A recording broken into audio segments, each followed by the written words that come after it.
Chapter 25. Swifer, can you... Karkat winces as the ground above him shakes, and a scattering of dirt and debris rains down from the roof of the cave. His fledgling rebellion has found cover in the spiderweb network of tunnels running to and from the troll capital originally built to accommodate the transit of incestuous slurry from the boonies to the mother grub. Though technically regarded as a critical infrastructure project, the caves have never been used or appropriately surveyed by the world government. Back when all were on better terms, Jane was gracious enough to believe the maps Kanaya handed over were anything approaching accurate. With the tunnel entrances at the brood pit sealed, the rebellion was safe for now. But the presidential drones were testing the grounds relentlessly, closer and closer every day now.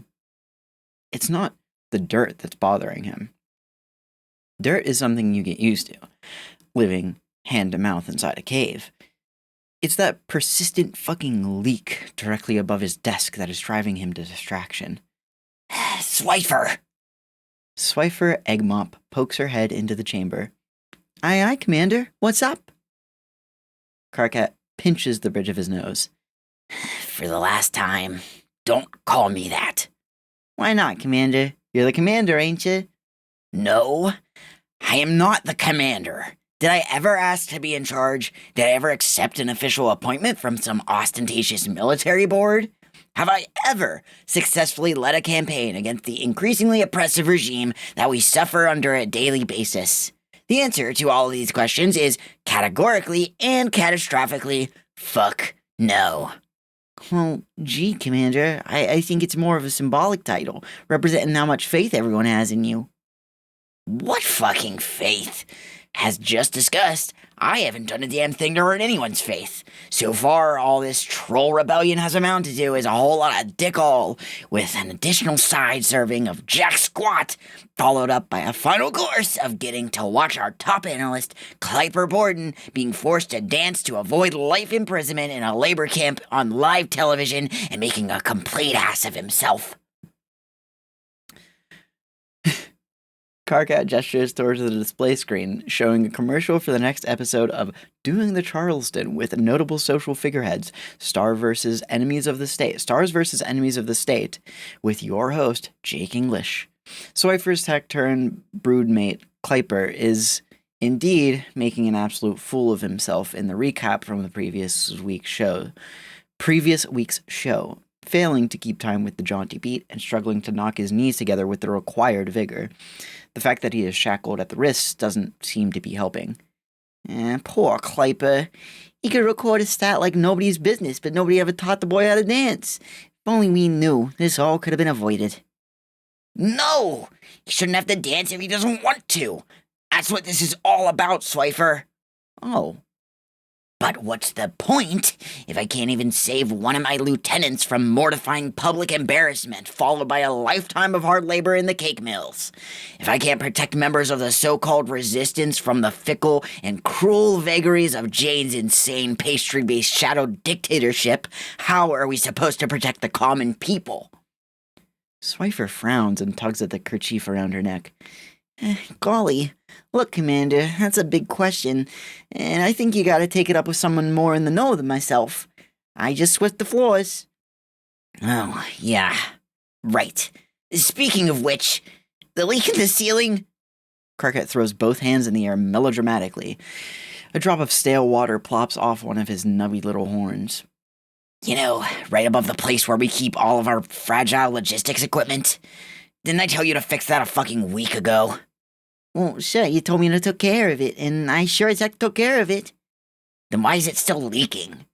Oh, by fix you meant you wanted me to plug the crack. What the hell did you think I meant? I thought you meant for me to mop up the water that had gathered, and use the water to swift the bejeebus out of the floors, which is, by all accounts, what I did. Karkat gapes at her open mouth. She grins back, unaware of any mistake on her part. The only thing he can do is bury his face in his palms. You know what? I'm gonna get some fresh air. By the time I get back, I expect the hole in the ceiling to be swiped the fuck closed. Or, at the very least, put a fucking bucket under the leak or something. Sir, oh my gosh, a bucket. Should we seen consorting with the bucket together? Oh my god, grow the fuck up, Egg Mop. He stalks past his blushing assistant with a belabored sigh. Karkat has lived with humans for so long that he's grown used to seeing buckets regularly defiled. Now that he thinks about it, he realizes Jade has used more buckets to grow snap peas in her living room than any troll has used for the purposes of reproduction in the entire history of Earthsea. The bucket taboo is largely emblematic at this point, an empty signifier for an endangered culture. As he stomps through the winding tunnels, thinking very hardly about this incredibly tragic thing, his speaker crab crackles to life. Well, that was a lot. Oh, shit, I didn't realize you were still on the line. We hadn't finished our conversation about the clandestine transportation of the mother grub, which I hope you realize is still an operation of grave importance, at least on par with the terrible threat of the leak in your office. Sorry, kind of have a lot going on right now. I can see that. Please do not be so hard on Swifer. She really does try her best. Yeah, I know. To be honest, that wasn't about Swifer at all, or even about the leak. Yes, Karkat, that was obvious. Rose and I have been following the dance-off tribunals very closely this month. Your lieutenant does not have a chance, but do not let it weigh heavily on you. Everyone who joins the rebellion knows that being exiled to the cake mills is a very real possibility if they are caught. That includes you, Karkat. If you bear the responsibility for the lives of every member of the rebellion, you'll crack under the stress. And, as much as I loathe to admit it, you are the face of this movement. Yeah, I hate it, but you're right. Fuck you, you're always right. As my wife likes to tell me often. Ugh, fuck her, she's always right too. How the hell do you two tolerate each other? Quite thoroughly enthusiastically, and often. Wow. Ugh, okay. That's enough for you today. Oh, I am sorry. I did not mean to rub my interspecies happiness in your face. I understand that it's a sore subject. The only thing that's sore is my eavesdrop funnels from listening to your endless mothering. Karkat, I am sure that if you were to just Don't call Dave and ask him to join you, Wow, is that another cave-in I hear happening suddenly all around me? he would be at your side instantly. Kanaya, we're being overrun by Imperial drones. Oh no, it's horrible. There's death and fire everywhere, and also I can't hear a fucking word you're saying, so if you're about to attempt to reference this conversation in the future, I would have no idea what you were talking about. So it would probably be best for everyone involved if you just drop the subject and never mention it again. Okay, Karkat. Have a good walk. I'll talk to you about the mother grub tomorrow. Goodbye, and take care. Oh. Yeah, you take care too. Talk to you tomorrow. Karkat makes extra triple sure he's actually hung up on Kanaya for real this time by fiddling with the tiny claw on his speaker crab until it's in the off position. The action of tuning his outdated wristwatch is interrupted by another earthquake rumbling around him. This one sounds different, however. He knows the sound of a drone strike like the back of his hand by now. It's a low, creeping bellow that pulses through the ground in waves. This sounds more like an impact that's left a crater. The last time something struck the planet that hard, it was Jade's creepy undead corpse. Karkat runs for the nearest exit and cautiously pokes his head into the clearing above. There's a figure in the smoke. Her stumbling silhouette includes an unmistakable pair of horns. She takes 2 steps out of her crater before falling flat on her face again. Karkat runs to help her, putting her arm over his shoulders and dragging her out of the dust cloud from the impact. Meenah? What the fuck are you doing here? Meenah blinks up at him with a pair of eyes that seem different to him somehow, but he can't put his finger on it. He has to admit it's been a long time since he saw her. She seems singed, woozy, but mostly undamaged. Oh, Shouting McNubbs, that you? Still not my name, but yeah. Nice. Whatever happened to fighting Lord English? Did that work out, or what? Nah, it was a total wash. I'd never know what to do with Meenah's voice. Oh. Karkat continues inspecting her without much concern for her coming across as weird. He knows something's off about her, he just can't figure out what. Then a reflective gleam catches his eye. A gold ring on her finger. He glances back up to look in her eyes. They aren't blank, like all the other fallen ghosts' eyes are. Wait a minute. Are you alive? Yeah, bitch, I'm back. Where the fuck did you get that ring? Wait, you didn't... Meenah, did you rob Calliope? Who? The girl with the hideous green skull for a head. That was her ring. I was under the impression she needed that to live. Oh. Nah, man. It's not hers. I got it from some other total sucker. Who? Don't matter. Completely bonehead chump you ain't hearing from again. Meenah, are you fucking lying to me? Nubs, I wouldn't do that to you. Not after all this time. Girl's fine. This shit's my own damn ring. Capiche? Capices. That's good. Karkat side-eyes the revived heiress, flinching only slightly at that last pun before offering a reluctant nod. What are you up to? Well, that's like a whole fucking explanation. Explain away, Nubby. I'm sort of in the middle of staging a wide-scale grassroots rebellion against an increasingly authoritarian global hegemony that is oppressing our people. Meenah leans in, accessing Karkat with a rapacious, shark-toothed grin. Seems that whatever she's seeing in this older, battle-hardened version of Karkat impresses her. She starts laughing, big and bright. She slaps him so hard on the shoulder that he nearly falls down. Ah! Now that's what I'm talking about. Yeah, I could use a new second in command. Actually, you'd be my second in command. No offense or anything, but my face is already on all the posters. Also, I don't exactly have the most confidence in your command abilities, considering the last time I saw you, you were talking big about how you were gonna take down Lord English. Now you're eating dirt on our shitty new planet looking pretty fucking defeated. But to be honest, I need all the help I can get. Oh, yeah, no problem. I'll be your fucking second guy. You will? Philip, yes. Wow. Yeah, dude, just point where the action's at. I don't even give a fuck. What are the orders, boss? Okay. This is like, I'm not even sure how to say this. I'm actually really flattered and kind of sincerely honored that you, of all people, want to follow me. It's like completely not at all what I... You're ruining it, dude. Oh, fuck. Sorry. I mean, hey, fish asshole. Who, me? Yes, fucking you. The fallen fascist dipshit with the stolen ring. Get the fucking line before I put you in line. Oh, wow. Yes. Yes, sir. Karkat reaches out and takes her hand. She has a very firm handshake. So firm that Karkat winces an eye shut when she squeezes and hopes that she doesn't notice how much his smile is turned into a grimace. Above them, the sky tears open again. And again. A new wave of ghosts pours in from Meenah's doomed assault. Well, here comes the caviar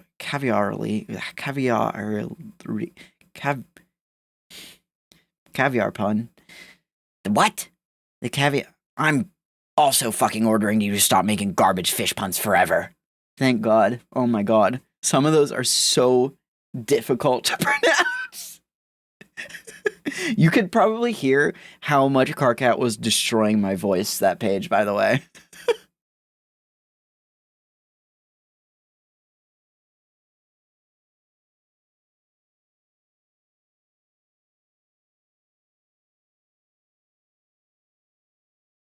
No less vapid than anything he tends to bother Terezi with online, as he is on the nature of this correspondence they have, and his peculiar semi-annual need to bother her in this way at all.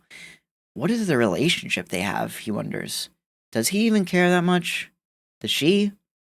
But if he doesn't care that much and there's nothing to it, then why does he do it? Why does he seem to put care into the nonsense he badgers her with? He supposes he could ask the same of many features of his life. Why does he care? Why does he put the time in? When he can't shake the feeling that nothing here has much intrinsic meaning, or rings as canon, to drop a term he has to admit has worn out some welcome in his vocabulary, how does one justify even leaving the house? He thought he was over this, that he got his moping out of his system those first few years on Earthsea, and then started getting his life on track. He got married, he had a kid. That fixes everything, right? He wonders if his intermittent check-ins with Terezi have less to do with her personally and more to do with gravitating towards someone who's still out there. Someone who can still lay credible claim to functioning as an agent of relevance. A person who hasn't entirely forfeited their volitional integrity just yet. Like a guy with a wife and a kid. Not a bad joke he just told to himself, he has to admit, but it's not satisfying, because it's probably not the answer. The truth is, he thinks he keeps texting Terezi because she's the only one who knows he knows who isn't here. John drifts aimlessly through the atmosphere for hours, thinking but not thinking. The forest below grows thin, alien. He floats past the border of the Troll Kingdom where the grass starts to get sparse and gray, and sits down in a quarry surrounded by bare, thorny bushes. Instead of flowers, they're sprouting throbbing yellow pustles. John touches a branch and one of the pustles bursts, leaking mustard-colored slime everywhere. How could he be homesick for a place like this, John wonders. Then he remembers Terezi once told him about the place she grew up in. A quiet forest of blueberry and cotton candy. A canopy so dense she had to walk for minutes from her house to be exposed to the sun. Even Alternia had beauty in it. But John is sure that Earthsea probably replicates it in the same way it replicates everything else.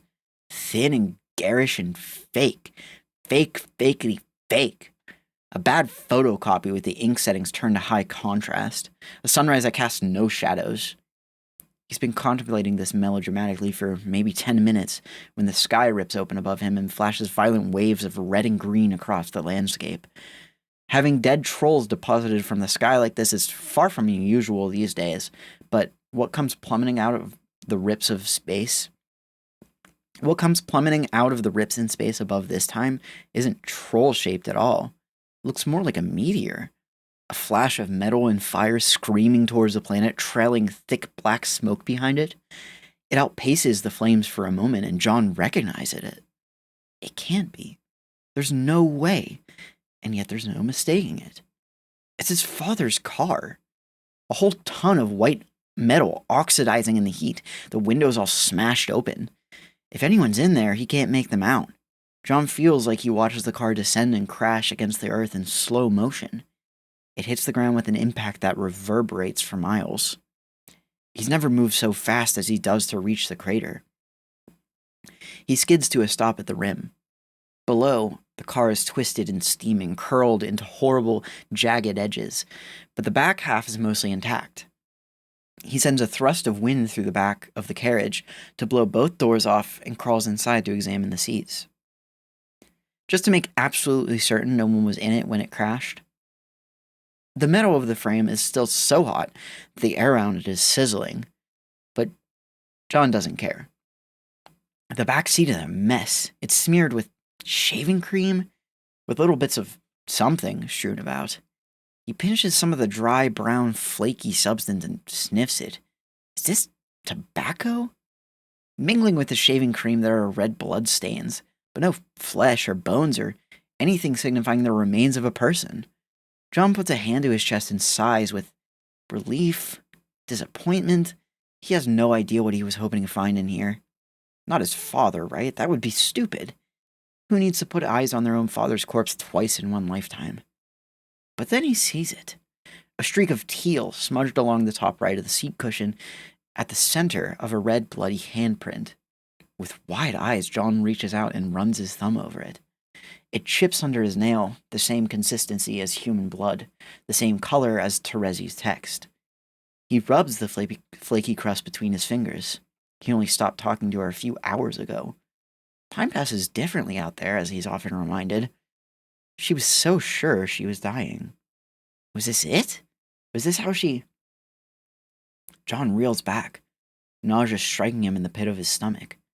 What kind of twisted coincidence is this? Why is he finding this now?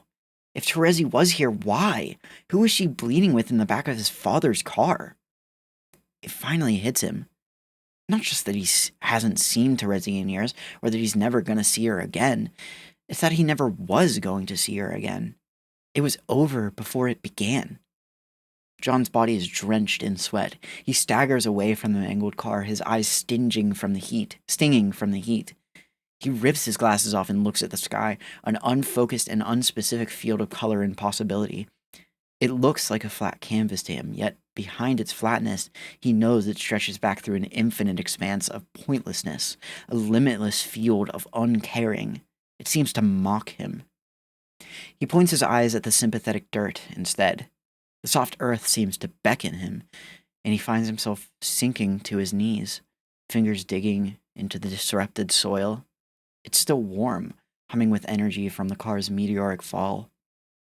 The sight of his arms stretched out in front of him warps his blurry field of vision, bending and shimmering in the dying light.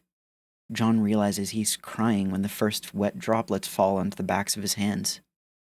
They mingle with the dirt around him, turning the comforting earth to sticky mud. He doesn't get it, and he never has. A choked sob forces its way out of his chest. His fingers flex into claws, gathering up dirt into his shaking fists. He bears down until his knuckles turn white and his fingernails press sharply into the flesh of his palms. The pain makes him feel real. All he's ever wanted is to be fucking real. Then, as if not quite finished with the sky just yet, he turns his gaze upward to give it one last angry look. He feels consumed in that moment by the acuteness of his physicality and the overwhelming scale of his cosmic relevance. His lungs fill up with air, and he releases all his years of pent-up frustration and anger and guilt and doubt and weakness and pain and misery in a blood-curdling shout that sounds more like it's from the mouth of an animal than a man. John screams at the merciless sky until his throat is raw and he has no energy left, even to cry. No one hears him, and if they had, it wouldn't matter. Whew.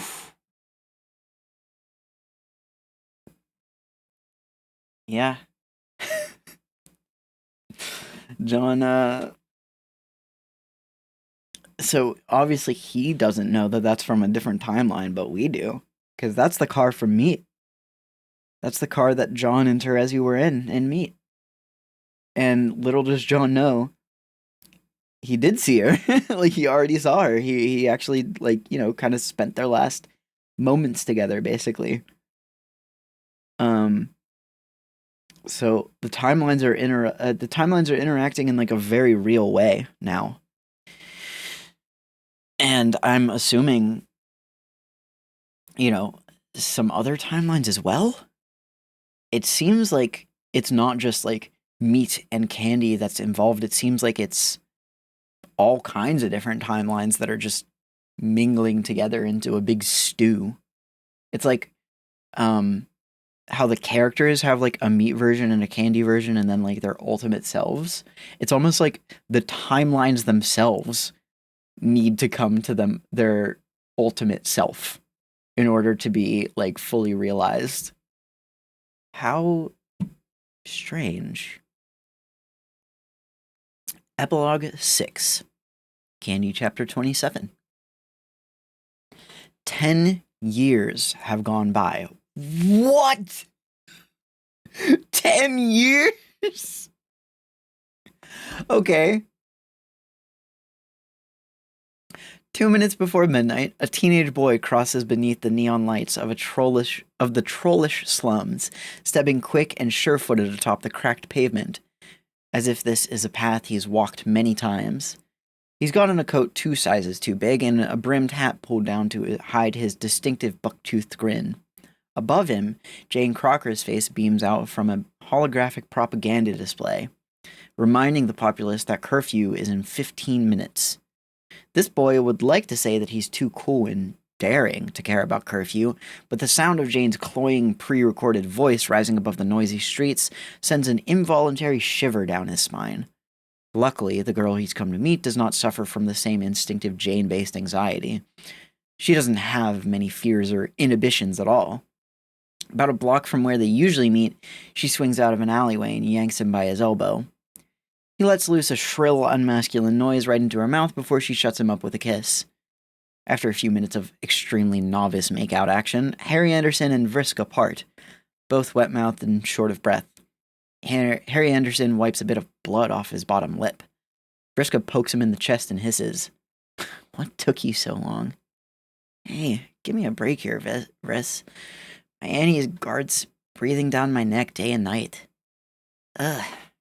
How do you get out this time?" Harry Anderson rolls his eyes. He has beautiful eyes. He's a pretty successful combination of his parents' genes, all things considered. He's got his father's infectious grin, his mother's long eyelashes, and his auntie's unusually blue eyes. Fucking Gamzee. He was all like, "Yo, Harry, my dog, you go out and get yourself up a slice of that prime beef brisket, my one true homie. Love is what makes the motherfucking earth spin on its axis. That and being politically neutral, brother." Vriska doubles over laughing at Harry Anderson's impressively spot-on imitation of Gamzee's mulish lilt and vaguely lewd posture. Harry Anderson starts giggling too. He can't help it. She's so pretty and her laugh is both cruel and infectious. God, he always makes sure to point out that he's politically neutral in literally every sentence that comes out of his mouth, even though he's definitely still fucking my aunt. Ugh, so lame. This is all so lame. All in all, such a deeply unsatisfactory state of affairs. Yeah, I hate sneaking around like this. I wish I could see you every day. Or even, like, tell my mom that I have a girlfriend so she can stop pestering me about it. Vriska hooks 2 fingers under the hem of Harry Anderson's shirt and reels him in close. "In that case, why don't we run away? Join the rebellion together, Harry Anderson. Wouldn't that be terribly romantic? We could be wild rebels in love, like Karkat and Meenah. Isn't their story great? I get so inspired thinking about it." "Oh, I don't know if I could pull that off, Vriska. I don't really have the, rebellious stature of someone like Karkat Vantis." He's extremely short in real life, I don't know if that's actually true. I think it might just be something people assume because of, his personality. Like, he's overcompensating or something. I mean, I don't remember him being that short. "Oh, yeah? Well, last time you saw him, you were like 3 years old. Get real, Harry Anderson." "Oh? When's the last time you saw him?" Vriska shoves Harry Anderson. Not playfully. He hits the bricks behind him with a soft oof and keeps laughing. "Oh my god, Vriska, you always talk so big. But you're not any more of a rebel than I am." "Oh, shut up. You don't shit, Harry. My moms are totally gonna get me a prime commission in the Resistance when I turn 16. Yeah, whatever you say." "It's true. But until then, guess we'll never know whether it's an official fact that Karkat is short or not." "I guess so. But anyway, I wasn't talking about his height. I was talking about his eye patch. I mean, I believe in troll rights and everything. I should hope so. But not enough to lose an eye over it." Vriska snorts at him condescendingly. "Don't be ridiculous, Harry." She pushes him up against the wall and kisses him hard. "If we really do end up absconding from our mediocre hot teen lives to become rebels, then obviously I'm going to be the one with the extremely dashing and sexy eye patch."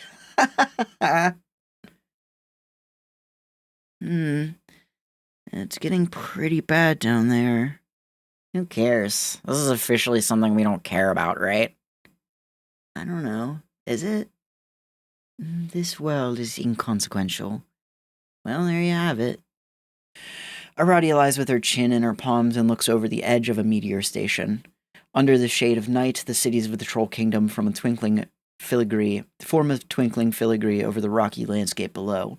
100 rivers of gossamer lights in all the colors of the Hema spectrum. Jane's fleet is so massive that it blots out the light to the capital. Is this what Alternia looked like from the sky as well? Aradia lived far from the city, and that all seems so long ago anyway. Solix comes to stand by her, popping open a can of fizzy drink. "Karkat's really gonna fight that war, isn't he?" "Yeah, I didn't think he had it in him, but apparently all it takes for him to become the hero he was meant to be was for things to get extremely fucking stupid. Like, way more stupid than usual." Yes, it really is too bad that he's reaching this heroic hypothesis of his in a world that doesn't matter. Please, do not mistake the essence of my words for indifference. When I said that this world was inconsequential, I was talking objectively. We're moved far beyond the realm of canon relevance, but on a subjective level, we can view this world as a glass bubble, fragile, solitary, with the surface uncracked. The actions, struggles, and feelings of its inhabitants are certainly not inconsequential to them. While abstracted heavily and fully freed from all forces of narrative gravity, these events still represent possibilities that slept within the hearts of all who reside here. Solix tosses Aradia a can of fizzy drink. She catches it without looking, cracks it open, and takes a long, refreshing sip of the hissing liquid. In that case, I guess we should keep watching. On Earthsea, months go by at a breakneck pace. Teens fall in and out of love and hate. Alliances change, revolutions fully germinate, wars commence. And somewhere within that mess, John Egbert is the best man at Jade and Dave's wedding.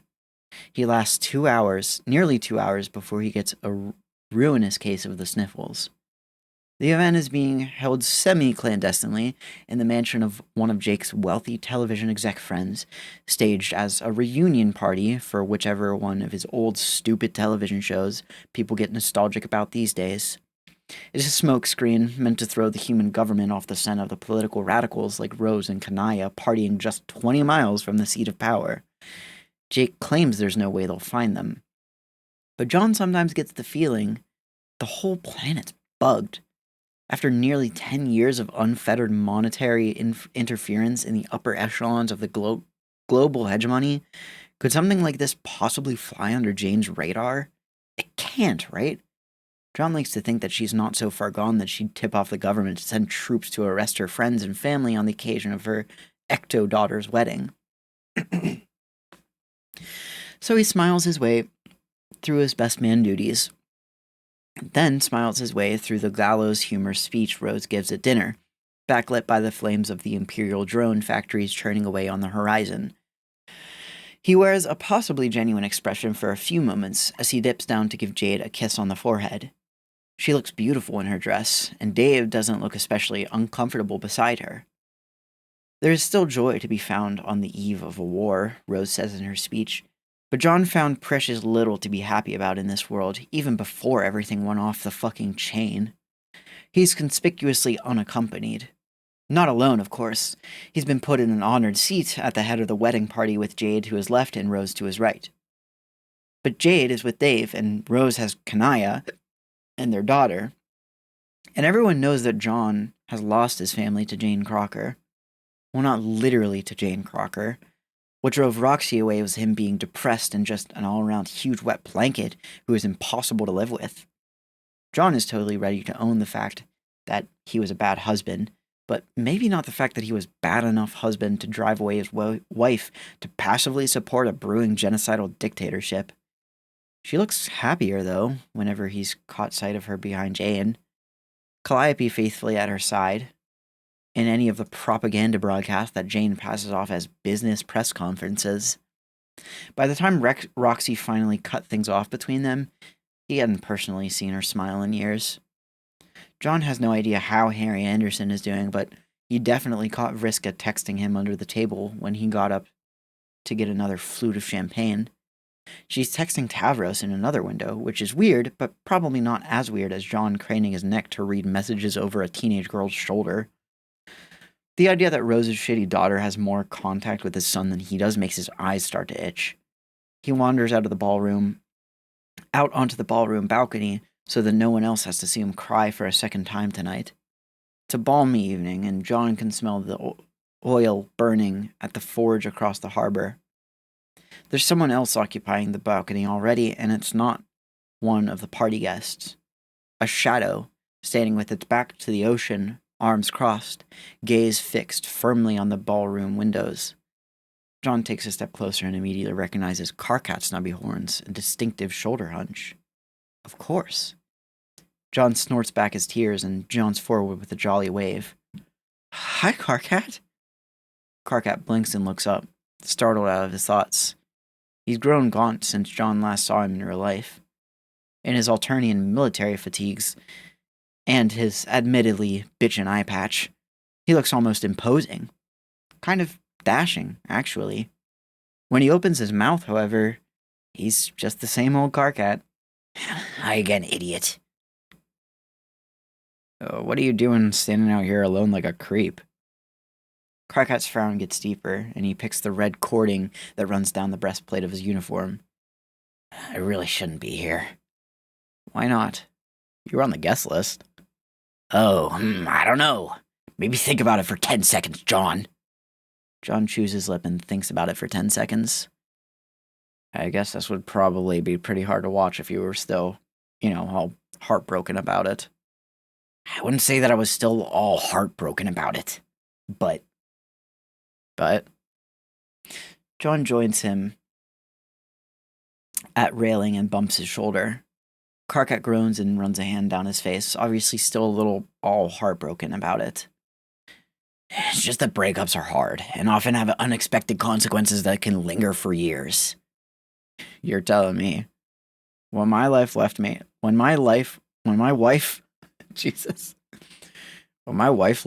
she took an entire political faction with her. Those Shesh guys sure do love Roxy, don't they? Yeah, the Carapacian Human Alliance has been causing us nothing but pain, to be entirely fucking honest. No one wants to be against the Carapacians. They're harmless. The fact that they didn't even get to vote on whether or not they should ratify the treaty really complicates the matter. The whole thing is a disaster on just about every level. Oh, sorry about that.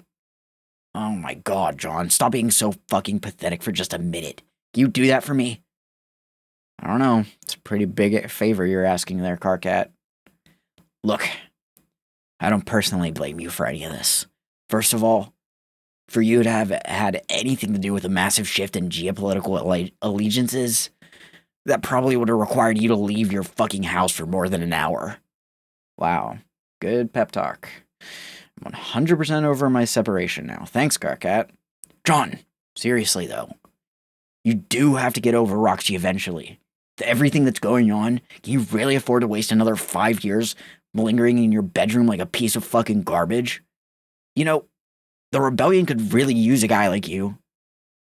If you think I haven't been given the exact speech you're about to give, except about 6 or 7 times the length, then you don't know Rose Lalonde. Oh. Okay. Then what's the fucking problem? You hate what the government's doing just as much as the rest of us do. John turns around so he can rest his elbows on the banister. The angle of the moon is cutting a sharp stroke of light over the water, like a blade descending from the night sky to shear the harbor in half. He takes a despondent sip of his champagne and sighs. I don't know. It doesn't seem responsible, really, to dedicate my life to something so important when I'm in a place where I can't even find the energy to think that getting out of bed in the morning is important. In fact, it seems like it would be a pretty fucking selfish thing to do. What if I get distracted because I'm sad? What if I fuck up by staring too tragically into the distance on an important mission? I get killed in a stupid way. John, aren't you technically immortal specifically in cases of getting killed in a stupid way? Yeah, but you aren't. Neither are most of your followers. Karkat's expression turns hard, regretful. It's a frown made of granite or some other manly kind of rock that chips easily when dropped. His one eye is glinting bright gold, reflecting the light from the party. He opens his mouth to say something but is distracted by movement from inside the ballroom. Oh, shit. Here comes Dave. I have to get the fuck out of here. He fumbles with something at his wrist and pops a grappling line. With unexpected smoothness, he hitches it over the edge of the balcony and leaps the railing in a single elegant bound. John watches him rappel down the cliffside until he disappears beneath the precipice shadows. Wow, Karkat grew up to be kind of cool. Who would have guessed? No, John, don't do it. John spins on his heel to see Dave in the doorway holding a bottle of champagne. He looks smart in his 3-piece tux, but he's still sporting the same old Stiller shades, which always serve to remind John how hard it is to believe this guy's almost 40. Jesus Christ, are they seriously almost 40? Yes, they're technically immortal. That doesn't mean the encroaching milestone isn't making him feel dizzy nonetheless. Huh? Don't do what? Oh, you looked pretty bummed, so when you left the reception and then I found you staring in the middle of the ocean, like you just snorted 6 lines of powdered midlife crisis off the bathroom counter. So I guess the joke was like, haha, don't literally commit suicide at my wedding, dude. Not to commit suicide at my fucking wedding is pretty obvious, but in retrospect, I guess it's not that funny. But seriously, John, don't kill yourself. I wasn't gonna kill myself. I'd miss you, and also I'd bum out Jade pretty bad. I've so thoroughly hitched my start of that Yif train, in case you haven't noticed. Yif train? Yeah, man. See, I don't want to know.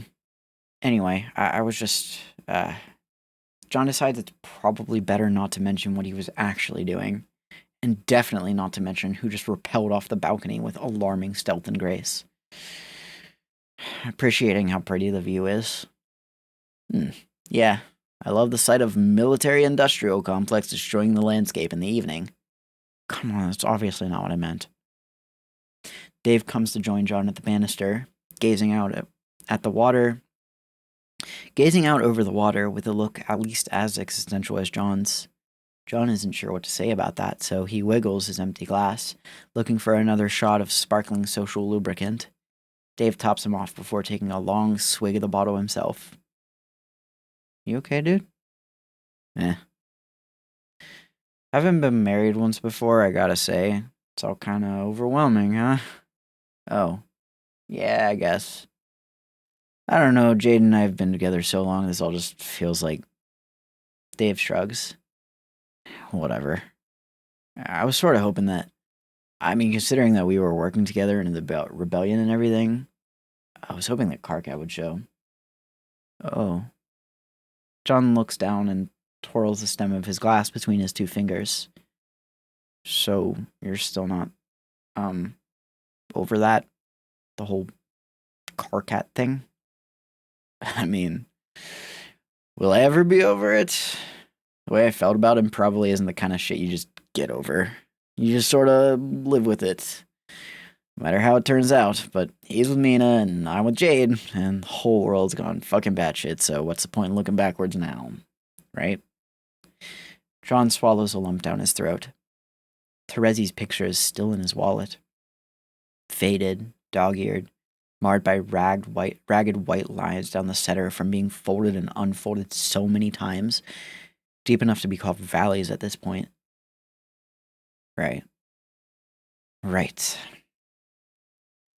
They fall silent for a moment, soaking up the atmosphere, sipping their booze, contemplating the suckiness of being an adult.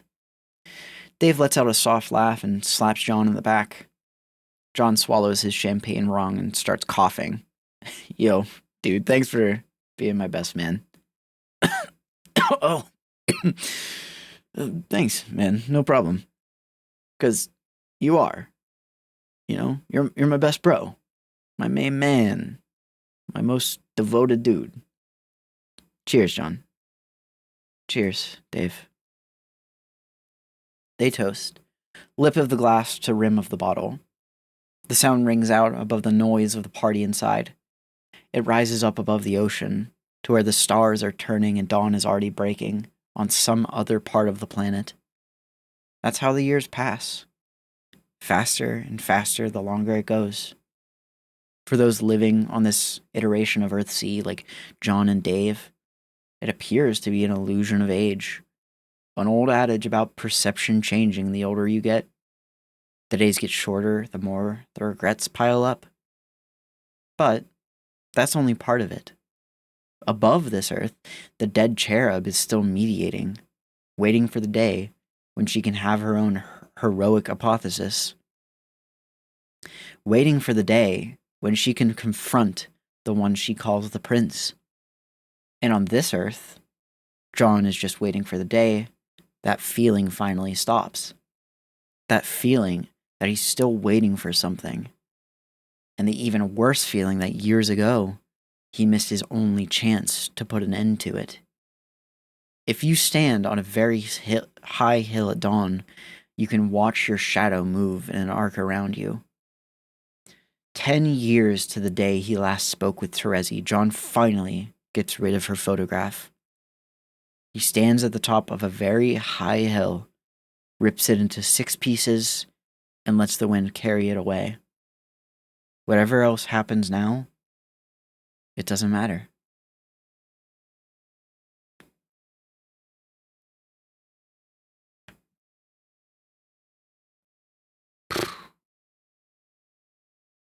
Candy is depressing. Candy is like bad shit happens in me, but this is like crushing. This is rough. Jesus, dude. Chapter 28. That being said, it's very rude, all things considered, for Karkat to start a war on Harry Anderson's birthday. John's floating above the outskirts of the human capital, letting the breeze toss him to and fro. He's hanging upside down in the air, watching the first stage of the Troll Rebellion's forward assault begin to establish their defensive position along the border. Despite the government's paranoid crackdown on troll reproduction, they've ended up vastly outnumbered anyway, thanks to the incalculable deluge of troll ghosts pouring down from the sky over the last decade. Someone with political opinions might think that this entire quagmire was one of the human government's own making. John isn't really on record as having political opinions, but he does think that the government approached this entire subject like it was trying to hold on to a water balloon by squeezing it too tight. And now it's about to explode in their faces. He's wondering if he should go see his son one last time before that happens. The battle is shaping up to be a pretty serious engagement. Both sides armed to the teeth, with all modern military technology at their disposal. Warships, laser guns, laser cannons, laser mines. Laser mines? Would those be mines that shot lasers? Or lasers that tripped mines? John hasn't been keeping up with the recent innovations in weaponry, although he has noted that the lock industry has finally started to take off. Dave said that this was all to be expected in a war economy, but John tuned out most of his analysis, which is what everyone does when Dave starts talking about the economy. A flash above the clouds catches John's attention. Another ghost falling down from wherever it is they came from. John follows after the light with an exhausted sigh. The novelty of dead trolls falling from the sky has really worn off over the years. But he might as well go warn the new arrival that they've landed in the middle of an imminent war zone. He sits down at the edge of the crater and peers through the smoke. He recognizes the ghost immediately because he sees a younger version of her almost every day. Oh, shit. Vriska? Vriska's face snaps up, eyes blazing. Eyes. Actual eyes with expression, color, pupils, and everything. Wait, you're alive? John skids down the side of the crater and helps her sit up. He wasn't imagining it. She's extremely alive, and extremely wounded, and above all, extremely Vriska. Oh my god. You're not just Vriska, you're actually Vriska. You're like literal, for real, actual Vriska. Vriska shoves John away and staggers to her feet. There's a bleeding gash on her head and something lodged in her chest. It appears to be the same material as whatever was piercing the center of Teen Jade's corpse. She's bleeding bright blue all down her side, but her expression is wild. What the fuck are you talking about? Where am I? I can't be here. I have to go back. Back where? I need to see what happened. I need to know how it turned out. How what turned out? Vriska, you're bleeding horribly and talking total nonsense. We need to get you some help.